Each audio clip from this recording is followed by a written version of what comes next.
Hi amigos, Knife Detector here, and guess what? I have another awesome knife video for you. Guys, this one comes with a story. So let me tell you the story of how I found this one.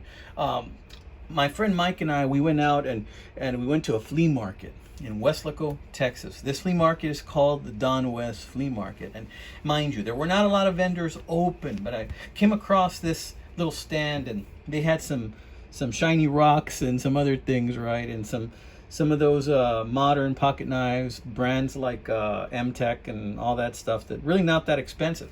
But in a case with those types of knives that cost about $8-9 each, and that a lot of young whippersnappers might want to get, right?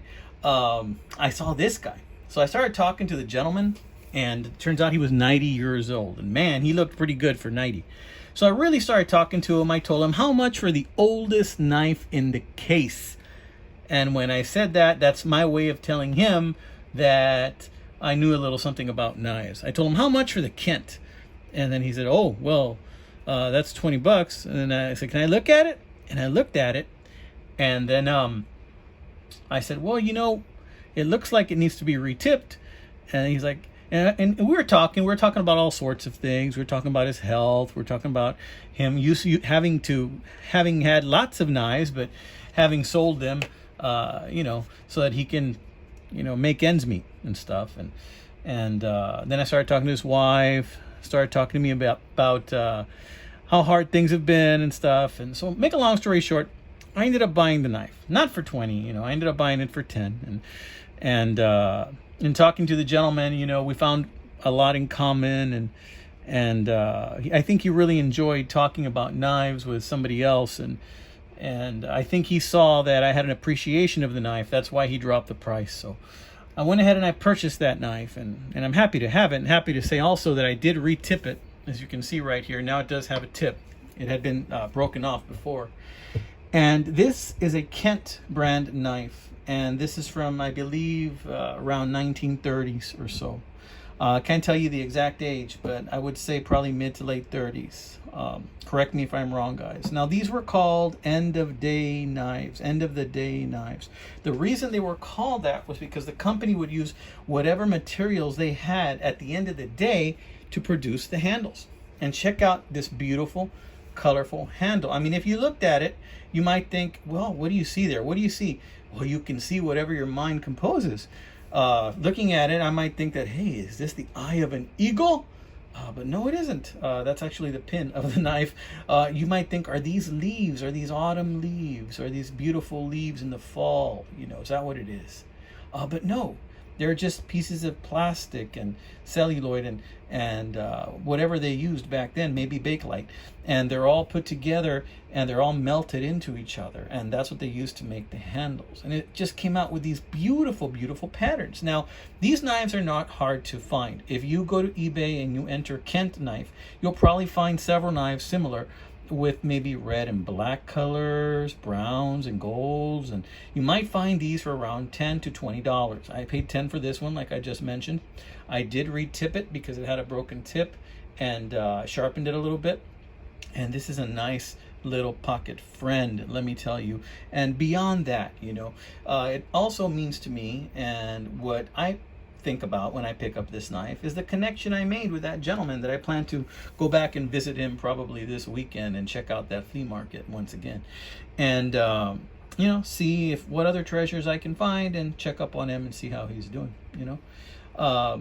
It does have a couple of cracks because it's from the 1930s or so, and just like we are not perfect, we have a couple of emotional and physical cracks in our bodies as well. Here's a crack that doesn't go all the way through, but it's right here by the pin. Usually you find the cracks by the pins. It's got brass liners. And I wish my knees had as much snap at this knife. Let's see. It has a half stop. Snap open. Half stop. Snap closed. The little one is fiercely sharp. Snap open. No play at all on the little one. Half stop on the little one. Nice snap closed. Now the big blade does have a little bit of play, but I mean that's to be expected in a knife this age.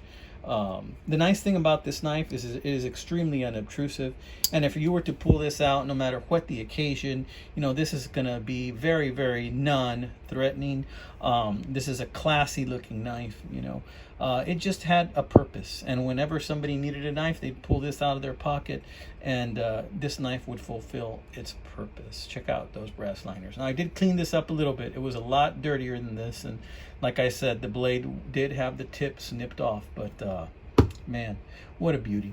And beyond that, you know, the connection I made with that gentleman and the stories he shared, and me that shared with him, you know, that's priceless, you know. And that's one of the things I love about this hobby, the connections you make with friends.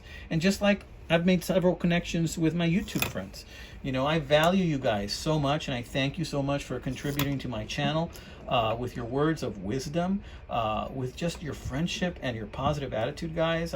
It means the world to me. It really does. And I look forward to making new friends. And on that subject, you know, I'm pretty close to reaching 1,500 subscribers. So I do have a giveaway coming soon. I have a giveaway coming soon, quite soon. I think I'm about 20 some subscribers away from 1,500. So I'm going to go ahead and come up with a video, and in that video I'm going to have several different knife choices that the winner can choose from. Now, I'm probably going to give the winner more than just the knife that they pick. I'm probably going to throw in some more knives in there for my junk case. So some of those knives will have a few flaws here and there in them. Some of them may not. So hopefully it'll be a nice surprise for the winner, and have a video showing what I'm going to send the winner to. So in any case, guys, this brand name is Kent. If you're interested in these beautiful little unobtrusive knives, they are on eBay, and there's a bunch of them. So check it out. See what colors appeal to you, my friends. All right, guys, this has been another episode of The Knife Detector. I hope your guys are doing fantastic. I'm not sure when this video is going to come out because I am pre-recording it, but I tell you what, whenever it does come out, I wish you many blessings, my friends. Y'all take care.